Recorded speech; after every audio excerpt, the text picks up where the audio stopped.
뭐 이런 얘기까지 하는 건 좀 심한데 부인 그 교도소에 있을 때 본인은 또 무슨 뭐 운동한다고 막 이런 턱걸이하는 사진 찍어서 그게 또 뭐 사람들이 뭐 저렇게까지 하시나 이런 얘기도 듣지 않았습니까? 이게 뭐 누구든지 상대방을 뭐 비난하고 공격하는 건 자유고 정치적으로 이 입장이 다를 수도 있죠. 근데 무슨 그 사람의 특정인의 외모를 가지고 뭐 조국 장관은 자기가 굉장히 잘생겼다고 생각해서 신체적으로도 뭐 우월하다고 생각해서 뭐 나보다 더 잘난 놈 있으면 나와봐 이런 생각을 하실지는 모르겠으나 만약에 진짜로 그런 생각을 하신다면 정말로 얇디 얇다라고 막 얘기할 수도 없고 세 단어로 유치해 한 단어네요. 세 음절로 유치해. 문재인 대통령이 손을 내미는 형국, 그러니까 날 좀 도와줘라는 손을 내미는 형국이고 이재명 대표는 아주 득이만만하게 알겠습니다. 제가 손을 잡아드리죠라고 하면서 손을 잡아주는 듯한 그런 모양새인 것 같아요. 제가 보기에는 친문 그룹 쪽에서 입장에서는 상당히 굴욕적이라는 김건희 여사 특검에 대해서는 어떤 느낌이 드냐면 야 이거는 어떤 혐의에 대해서가 아니라 그냥 존재를 부정하고 싶은 거구나라는 생각이 들어요. 명품백 얘기에 대해서는 뭐 저는 뭐 물론 그거는 문제가 좀 있을 수 있다고 생각을 해요. 그리고 대통령이 저 여사가 사과해야 된다고 여러 차례 공개적으로 저는 얘기를 했었지만 그 특검에 대한 것들은 그냥 아니면 말고식으로 이것저것을 그냥 무조건 다 집어넣어서 그걸 특검하자라고 얘기하고 있어서 그 진짜로 특검을 하자는 건가? 아니면 그냥 정치 공세를 하는 건가? 후자에 더 가깝다 이렇게 생각합니다. 조국 대표 등이 그 유튜브 방송 나가서 한동훈 대표 외모 비하를 했다고 하는데요.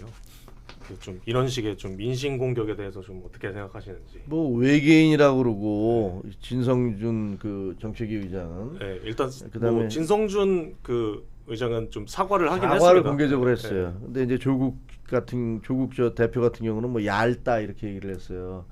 그래서 진짜 제가 좀 화가 나서 얘기하면 본인보다 더 얇은 정치인이 어디 있을까 이런 생각이 들더라고요. 그동안에 뭐 조만 대장경이라고 해서 이 대한민국에서 벌어지는 온갖 것들에 대해서 미주알 고주알 거기다가 논평을 하셨다가 결국은 그것이 다 자기가 지키지도 못하고 자기는 또 그런 자기가 비판했던 일들을 똑같이 하고 있다는 것이 다 밝혀져서 위선자의 대명사처럼 그렇게 비판받았잖아요. 그런 분이 그리고 그분 무슨 심지어는 키 얘기 내가 181인데 자기가 180이라는 게 말이 돼? 뭐 이런 식의 얘기를 하잖아요.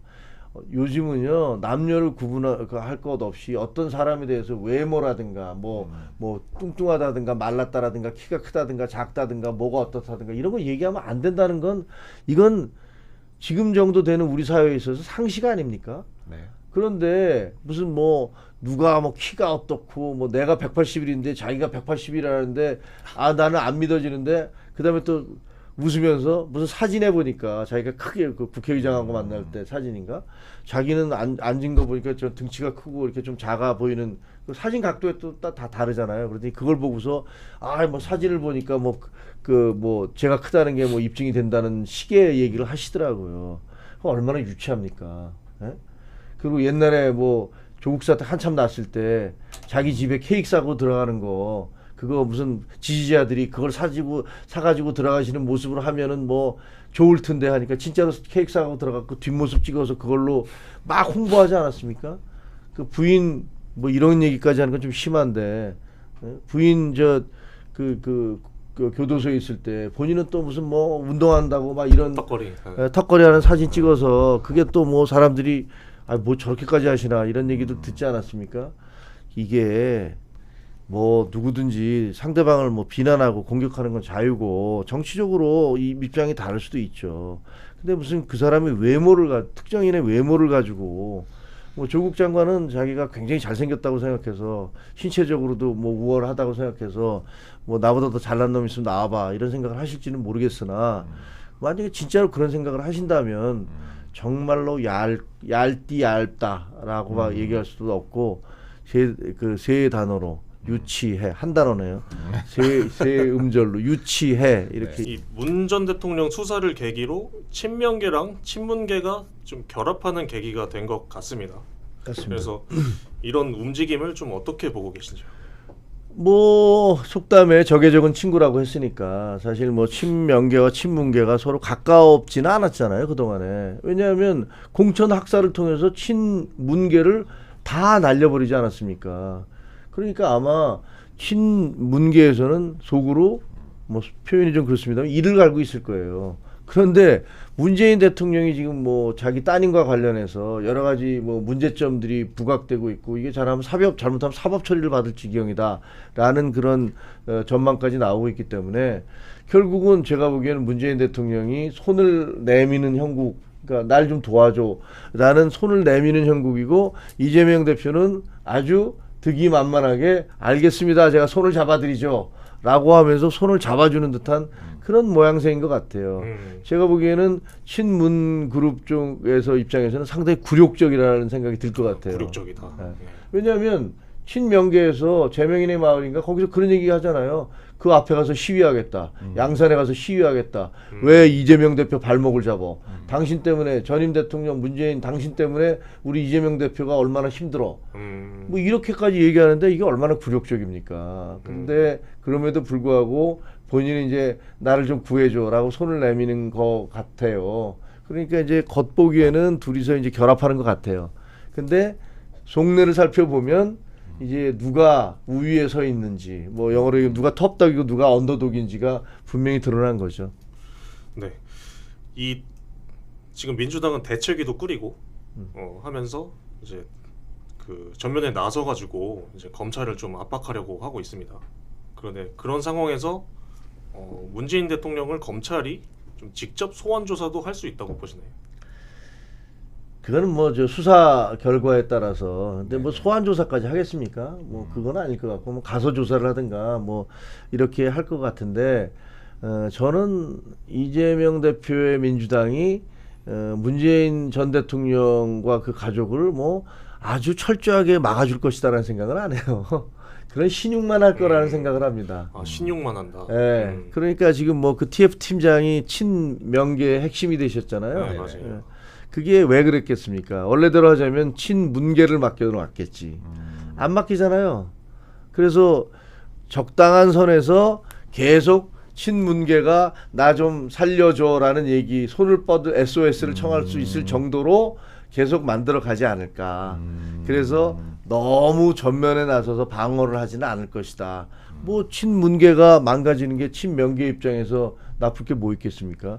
그러나 옛 동료를 버렸다라는 그런 비판, 외면하거나 배신했다는 얘기만 안 들을 정도로 적당한 선에서 관리를 하려고 하겠죠. 제가 보기엔 그럴 것 같습니다. 네. 일단 김건희 여사 그 검찰 수사심의위에서 불기소 결정을 내렸습니다. 네. 그래서 민주당은 불기소 결정이 바로 김건희 특검의 필요성을 보여준다고 매우 강조하고 있습니다. 그래서 특검 추진하는 명분이 이제 추가된 셈이라고 이제 보이는데 이제 국민의힘 입장이 이거에 대해서 좀 어떤지 궁금합니다. 김건희 여사 특검가는요, 제가 어떻게 생각이 드냐면 뭐 대한민국에 있어서 어떤 사람도 법 앞에 있어서 위에 있을 수는 없습니다. 법보다 위에 있을 수 없기 때문에 대통령 부인 아니라 뭐 대통령을 포함해서 전직 대통령이든 전직 대통령의 가족이든 모두가 다 법 아래에 있는 거 아니겠습니까? 그런 것을 전제로 삼아서 얘기를 해야 될 것 같아요. 근데 김건희 여사 특검에 대해서는 어떤 느낌이 드냐면 야 이거는 어떤 혐의에 대해서가 아니라 그냥 존재를 부정하고 싶은 거구나라는 생각이 들어요. 존재를 부정한다. 네, 김건희 여사라는 존재에 대한 어떤 특검을 하고 싶은 거구나 라는 느낌이 좀 들더라고요. 뭐 옛날에 그 대통령 후보 시절에도 그분이 무슨 뭐 줄리라는 뭐 술집 뭐 이런 표현 뭐 하지만 술집 호스테스였다. 뭐 이런 주장들을 하다가 결국은 선거 끝나고 난 다음에는 아무런 입증이나 근거를 제시하지 못하고 그냥 흐지부지 사라져 버리지 않았습니까? 네. 지금 특검에서 제기하고 있는 주장들을 말이에요. 예를 들면 도이치모터스와 관련해서는 2심 재판이 조금 있으면 결심이 나와요. 12일에 나오죠. 네, 12일인가요? 네네. 그럼 1심 재판에서는 무혐의가 나왔고 그쵸. 2심에서는 과연 어떻게 나올지 이걸 좀 지켜봐야 돼요. 네네. 근데 2심 재판에서 다 무혐의가 나와버리면 더 할 말이 없잖아요. 수사는 문재인 정권 때 한 1년 반 정도 수사를 했었고 근데 그것도 그냥 기소도 못하고 갔다가 정권이 바뀐 다음에 결국은 기소가 된 건데 네네. 그 아니 김건희 여사에 대해서는 기소가 되지 않았지만 이 네, 사건 네, 자체에 네. 대해서는 지금 재판이 진행되고 네, 있는 네, 건데 그것이 나온 다음에 얘기를 하지 못하고 그냥 밀어붙이는 거는 그거는 재판 결과가 그때 당시에 그 권오수 씨를 제외하고 나머지 사람들 대부분이 다 무혐의 나왔잖아요. 네, 네. 무혐의로 나와버리면 야 그때 당시에 거기다가 투자했던 사람들이 다 무혐의인데 왜 대통령 부인만 그때 당시엔 대통령 부인도 아니고 일반인이었는데 문제 삼느냐라는 이 얘기가 나올까봐 그러는 게 아니냐 싶기도 하고 그 다음에 이번에 그 김영선 전 의원에 대한 무슨 저 공천 뭐 의혹이 네, 있다라는 네, 네. 것도 또 집어넣었더라고요. 네. 근데 우리 다 기자니까 알지만 그 기사 저도 봤어요 아침에. 이런 기사를 어떻게 내보내지라는 싶을 정도로 아무런 근거가 없이 A 씨, B 씨, C 씨, D 씨는 뭐 이런 내용을 봤다. 근데 당사자들한테 물어보니까 다 부인하고 있잖아요. 네.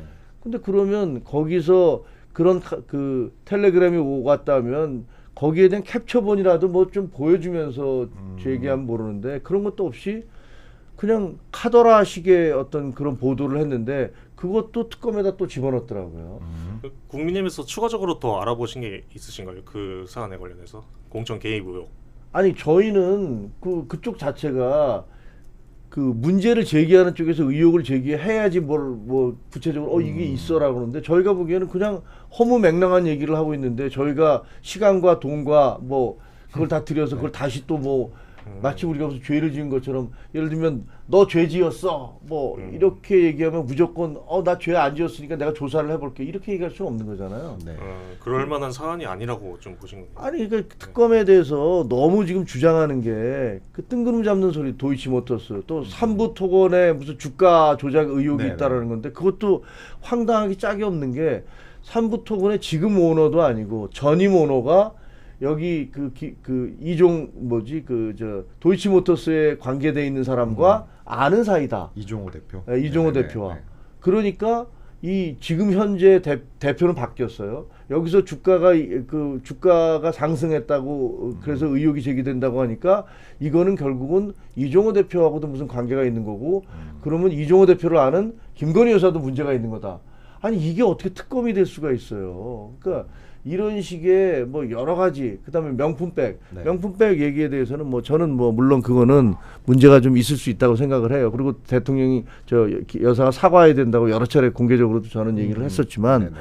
그 특검에 대한 것들은 그냥 아니면 말고식으로 이것저것을 그냥 무조건 다 집어넣어서 그걸 특검하자라고 얘기하고 있어서 그 진짜로 특검을 하자는 건가? 아니면 그냥 정치 공세를 하는 건가? 후자에 더 가깝다 이렇게 생각을 합니다. 그러니까 사과 얘기를 좀 하셨는데 그러면은 이제 추석 영상 메시지 그 김 여사가 추석 영상 메시지 출연한다는 이제 보도들이 있더라고요. 그러면은 이제 그 추석 영상 메시지 출연한 것을